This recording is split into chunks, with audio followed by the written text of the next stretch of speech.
What's up guys, welcome to Supercars of London and Draw My 2015. Not my usual video, but I have taken inspiration from Joe Sugg and Casper Lee, who nailed this concept of Draw My Life, but I'm doing a summary of my year 2015. And we start at the end of 2014 when unfortunately my Vauxhall Astra was involved in a crash. But that was the bad news. The good news was Supercars of London had hit 100,000 subscribers. So let's kick things off with January. And January saw me take a flight to Detroit, my second long-haul flight ever.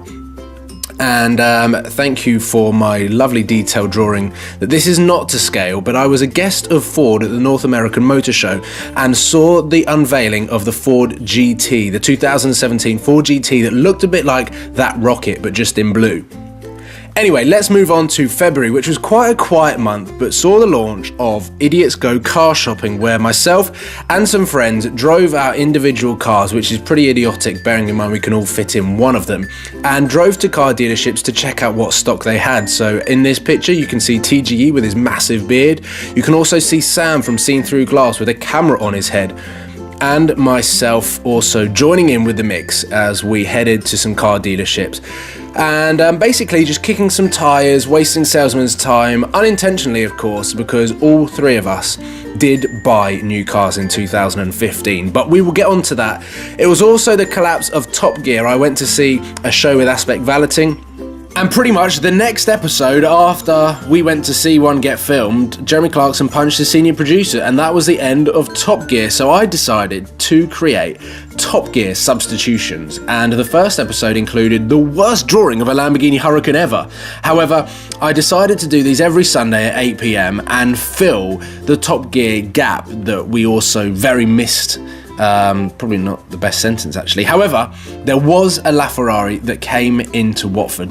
That again is the worst drawing of a LaFerrari. Anyway, Paul Bailey's LaFerrari came to Watford for Barry Race's wedding, and I was able to film, basically, out my front door, a bloody LaFerrari.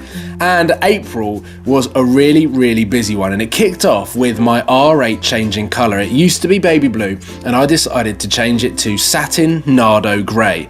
And so that is the front end of my car. I'm colouring it in green, even though it was baby blue. I don't have a baby blue pen, and that is my representation of the satin Nardo grey, which, funny enough, actually matched the tarmac colour. So my car blended in quite nicely.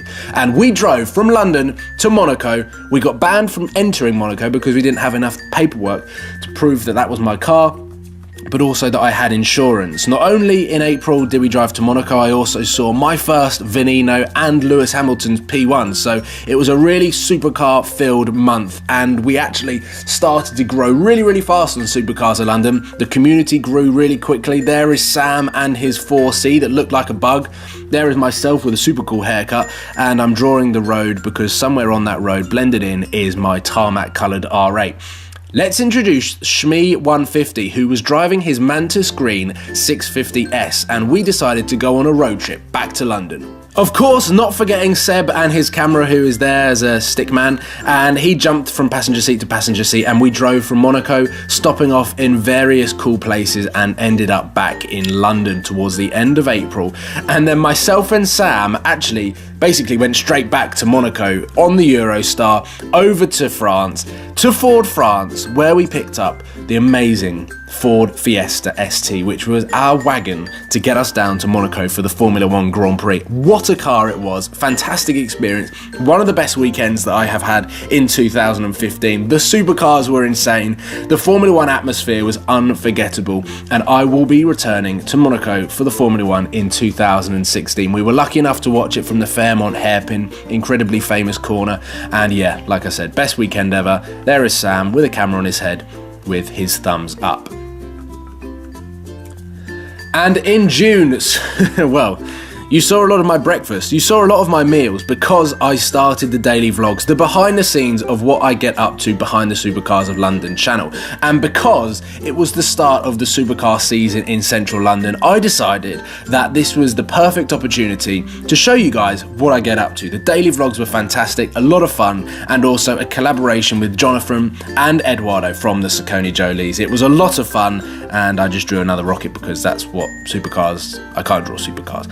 Anyway, July, I said goodbye to my R8. It went up for sale, and we also experienced a massive heatwave during Goodwood Festival of Speed, where I decided to wear an incredibly bright t-shirt, which turned out that made me the largest flower in the field. So every single fly and bug in the UK and in Europe actually flew over just to land on my t-shirt. It was an absolute disaster, but Goodwood was a fantastic event, and I cannot wait for next year. August was the peak of Supercar season. There is Harrods, there is Sloane Street. Those two little dots there are Dorchester and 45 Park Lane, where we saw loads of supercars, including a Zonda Cinque, which I'm currently trying to draw here with a red stripe down the middle, which you can't see because my red pen was running out. Anyway, it was also the saying goodbye of my Army-Trix exhaust for the Audi R8. It went on to another R8, and I drove into London with it, and we saw some amazing cars and made a lot of noise. Not only that, Supercars of London hit 200,000 subscribers, so a huge thank you to everyone who has subscribed to my YouTube channel. August was a big month for me. It took 5 years and 60 months to get to 100,000 subscribers, and then it took 8 months, 32 weeks to get another 100,000, so we had doubled up in 8 months, and I was very happy and also shocked at the same time. And let's move on to September, where things started to get very busy and also crazy. What dreams are made of. Not only did I pick up the Audi A1, the Nuke, I also made my Lamborghini dream come true, where I picked up the 2011 Bicolore, and that month is a blur for me. It was utterly amazing. A week after I picked up the Lamborghini, I had the fantastic opportunity of driving a LaFerrari, which is slightly out of shot at the moment, but I do move my camera down around now. There is the LaFerrari, and there's me. October, again, things started to get a little bit crazy. I went to New York for 4 days and had a fantastic time. Beautiful city, very chaotic. The weather actually wasn't that great, but I had an amazing experience and actually got in front of the green screen for the first time ever, which was an odd experience to see the finished product. But yeah, New York was awesome. October in general was so busy. I was actually worried looking at my diary that I did not have a free day, which is crazy bearing in mind in January, February and March, I was pretty chilled. Anyway, I landed back from New York, jumped pretty much straight in my car. Sam had just picked up his F-Type and Tim had just picked up his Cayman GT4, his 500th car to add to his collection. And there is Sam looking very happy that he had joined the Great British Club, Owners Club, or the Jaguar Owners Club.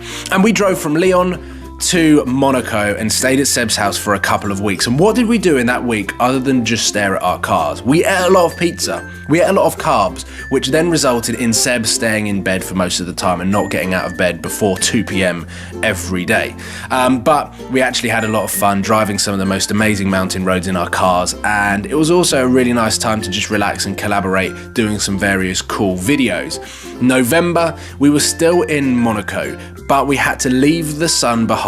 Myself and Sam drove 14 hours in one day back to London, which made my bum numb, it made my back ache. The Lamborghini definitely isn't a good GT car. We made it back into the rainy London, jumped on a plane and drove straight to sunny south of Germany, where we consumed no beer, but actually drove the 2015 Ford Mustang, and it was in gold chrome, which lit up the whole of Munich. We jumped back on a plane over to London and then got back on another plane and ended up in Dubai for the end of the month, where we spent 2 fantastic days in Abu Dhabi watching the Formula 1 Grand Prix on the Seas 500 yacht. The start of December, we carried on our adventure in Dubai, saw some amazing things, incredible cars, and experienced some beautiful weather in Dubai. And I also wrapped my car in red. And I have to say, the finished article is amazing. Not to forget the DMC wing that I put on most recently. And I suppose my Lamborghini Gallardo is now finished, and we move into the Christmas break, where I've just had a fantastic time chilling out with friends and family, opening presents, eating probably way too much food, and hitting over 300,000 subscribers. So I would just like to say a huge thank you to all of you guys for being a part of my 2015. A huge thumbs up, which is probably my favorite hand gesture to do. Huge thank you. Please hit the subscribe button if you haven't already, and I look forward to seeing you very early on in 2016. Cheers, guys!